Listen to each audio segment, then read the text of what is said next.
नमस्कार बंधुरा देखो आज के चले एलाम कतगुली पुटली पाटला निये तुम्हादेर सामने और आज के एगुली दिए कि करब भिडियोटा देखते थाको ताहलेई बुझते पारबे। तो बंधुरा देखो এই যে ধানি লঙ্কাটা আজকে সেটা বসাবো, তাও আবার প্রায় মাটি ছাড়াই বলতে পারো। আর দেখো এখানে একটা 20 লিটারের বালতি নিয়ে নিলাম আর তলানিটা কিছু ছিদ্র করে নিলাম। আর দেখো সাথে অনেক কিছু নিলাম, খাড়ি ভর্তি করে কতগুলি শুকনো পাতা নিয়ে আসলাম। তো এই কাপড়গুলি আমার ঘরের ছেঁড়া কাপড়, তো এগুলিকে না ফেলে বালতিটাতে দিয়ে দেব। তো এগুলি তো গাছের জন্য কোনো খাবারই দেবে না এখন, তো নিচে দিয়ে দিলে জলটা ধরে রাখবে। আর এই পাতাগুলি দিয়ে প্রায় বালতিটা ভরে নেব। দেখো সবগুলি শুকনো পাতা, আর আমার বাড়িতে তো প্রচুর পরিমাণ গাছ আছে, তো পাতার কোনো অভাবই হয় না। তো পাতাটাও কিন্তু এখন খাবার জোগাড় করবে না, সেটা শুধু জল ধরে রাখার কাজেই লাগবে। আর যখন গাছটা তুলে নেব তখন কিন্তু ওই পুটলিগুলি আর এই পাতাগুলি একদম কম্পোস্ট হয়ে গাছের জন্য দারুণ একটা খাবার তৈরি হবে। তো দেখো অনেকগুলি পাতা দিয়ে বালতিটা প্রায় ভর্তি করে নিলাম। আর এখানে আছে টমেটো গাছের পুরনো পাতাগুলি, যেগুলি গাছের জন্য কোনো দরকারই নেই, এগুলি গাছের ক্ষতি ছাড়া কিছু করবে না। তো এগুলিকে দেখে দেখে তুলে নিয়ে আসলাম। আর সাথে নিয়ে আসলাম দেখো প্রায় 1 বালতি কিচেন ওয়েস্ট।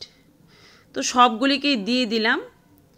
এবার এগুলিকে একটু চেপে নামিয়ে দেব। আর আমার কাছে তো অনেকগুলি ছাই আছে, তাই এর উপর একটু ছাই দিয়ে দেব, যাতে এই যে কিচেন ওয়েস্টটা দিলাম তার থেকে ফাঙ্গাস আক্রমণ না করতে পারে।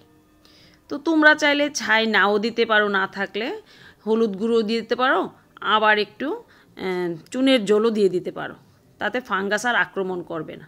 আর যদি নিম পাতা থাকে তাহলে তো আরও ভালো, নিম পাতা বিছিয়ে দিয়ে দেবে, তাহলে ফাঙ্গাস আর আক্রমণ করবে না। এবার দেখো এই ডিবিটা থেকে চারাটা তুলে নিলাম, এবার এর উপর রেখে দেব। আর আজকে কিন্তু আমি মাটি নিইনি, এই যে ঝাড় দেওয়া কতগুলো আবর্জনা, এটা দিয়েই গাছটাকে ভালোভাবে চেপে দেব। তো হয়ে গেল তো মাটি ছাড়া, প্রায় মাটি ছাড়াই। ছাদে একটু একটু মাটি ছিল মানে বালির মতো, সেগুলি দিয়ে দিলাম, তাতেই কিন্তু গাছটা দারুণ হবে। তো এবার জল দিয়ে ভালো করে ভিজিয়ে একটা ছায়াযুক্ত স্থানে রেখে দেব 2-3 দিনের জন্য। তারপর গাছটা যখন একটু গ্রোথ নেবে তখন তোমাদের দেখাবো যে এইটুকুতেই কত ভালো গাছ হয়েছে। তো বন্ধুরা দেখো অনেকগুলি তো টমেটো আছে গাছে, তো তুলতে তো খুবই ইচ্ছে করে। তো আজকে আর তর সইছে না, দেখো 2টা পাকা টমেটো দেখে। তো আজকে এই 2টা পাকা টমেটোই তুলে নেব। আর কাঁচা টমেটো তুলতে তো খুবই ইচ্ছে করে, কিন্তু আবার খারাপ লাগে, দেখি পাকে কি না। আর বানর যদি না নেয় তাহলে কিন্তু আমি অনেকগুলি টমেটো পেয়ে যাব। তো নিয়ে নিলাম এই 2টা টমেটো। আর আজকে গাছে একটু জল দিয়ে দেব। দেখো পাতাগুলি ঝিমিয়ে গেছে। তো এবার চলো নিচের বাগানে যাই। বন্ধুরা দেখো আমার এই যে সিঁড়ি দিয়ে নামার সময় গাছ থেকে দেখো কি সুন্দর একটা শিমের ছড়া বেরিয়েছে। আর দেখো বীজগুলি একদম পরিপুষ্ট হয়ে গেছে, আর কত সুন্দর হয়েছে ছড়াটা, প্রায় 250 হবে এর মধ্যে শিম দেখো। আর এদিক দিয়ে আমার মেয়ে কিন্তু খুব দুষ্টুমি করছে, লাইট একবার দিচ্ছে আবার নিভাচ্ছে, ও একটু রাগ হয়েছে তাই। তো দেখো এই গাছটা থেকেও কয়েকটা শিম নিয়ে নিলাম।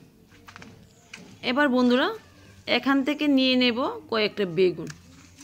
আর বেগুনগুলি তেমন একটা বড় হয়নি, তো যাক কয়েকটা নিয়ে নেব, না হলে বানর এসে এগুলিকে ভেঙে টেঙে ফেলে দেবে। তো বাকিগুলি একটু ছোটোই রয়েছে, ওরগুলি আরেকদিন নেব, আজকে 3টাই নিয়ে নিলাম। আর এখানে দেখো ছড়িয়ে ছিটিয়ে রয়েছে অনেকগুলি ধনেপাতা। আর ধনেপাতাগুলি অনেক বড় বড় হয়েছে, তো ফেলতেও খুব কষ্ট লাগে। তো এগুলি কুড়িয়ে কুড়িয়ে নিলে অনেকগুলি কিন্তু ধনেপাতা হয়ে যাবে। দেখো প্রচুর ধনেপাতা হয়ে রয়েছে। আর তোমরা তো দেখলেই এখান থেকে আমি প্রচুর পরিমাণে ধনেপাতা পেয়েছি, আমিও খেয়েছি, আবার পাড়ার অন্যদেরকেও দিয়েছি। আর ধনেপাতাগুলি যেহেতু অর্গানিক হাইব্রিড হলেও দারুণ কিন্তু এর সেন্ট। দেখো এক একটা ধনেপাতা অনেক বড় বড় হয়ে রয়েছে, আরও প্রায় 2 দিন তোলা যাবে, এত ধনেপাতা আছে এখানে ছড়িয়ে ছিটিয়ে। আর ওই সাইডে তো আছেই, তাই আর বীজ ফেললাম না। যে কটা আছে এই শীত তো প্রায় শেষই, এ কয়টা দিন চলে যাবে, তারপর আর ধনেপাতা ভালো লাগবে না। দেখো এখান থেকেও পেয়ে গেলাম অনেকগুলি ধনেপাতা। তো বন্ধুরা আজকে নিয়ে নেব কয়েকটা কপি পাতা। তো আজকে পাতাগুলি খাবো না, ডগাগুলি দিয়ে মানে ডুগাগুলি দিয়ে চচ্চড়ি বানাবো। আর দেখো একটু ফাঙ্গাস আক্রমণ করেছে, যেহেতু কুয়াশা হয়েছিল আর কয়েক ফোঁটা বৃষ্টিও পড়েছিল। তো ফুলকপি যেহেতু চলে আসলো, এর মধ্যে আমি কোনো ফাঙ্গাস দমনের জন্য কিছুই দেব না। তো তোমরা চাইলে এর মধ্যে এরকম পাতা হলে হলুদ জল ছিটিয়ে দিতে পারো, আবার নিম পাতা সেদ্ধ করে জল ছিটিয়ে দিতে পারো। তো দেখো নিয়ে নিলাম কয়েকটা পাতা। আর দেখো বন্ধুরা আমরা তো কত যত্ন করি, তারপরও গাছ হয় না।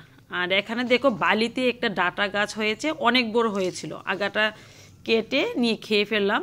আর গোড়াটা রয়েছে, এর থেকে আবার ব্রাঞ্চ বেরিয়েছে।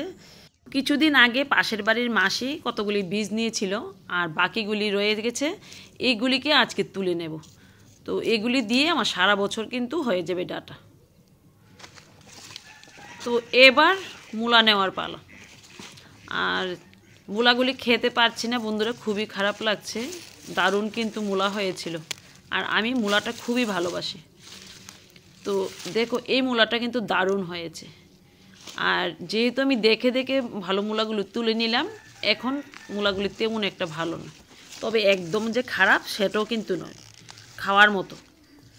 তো যদি খেতাম তোমাদের তো বললাম একটা মূলও আমি নষ্ট করতাম না। তো যাই হোক কিছু করার নেই, কিচেন ওয়েস্টে দিয়ে দেব।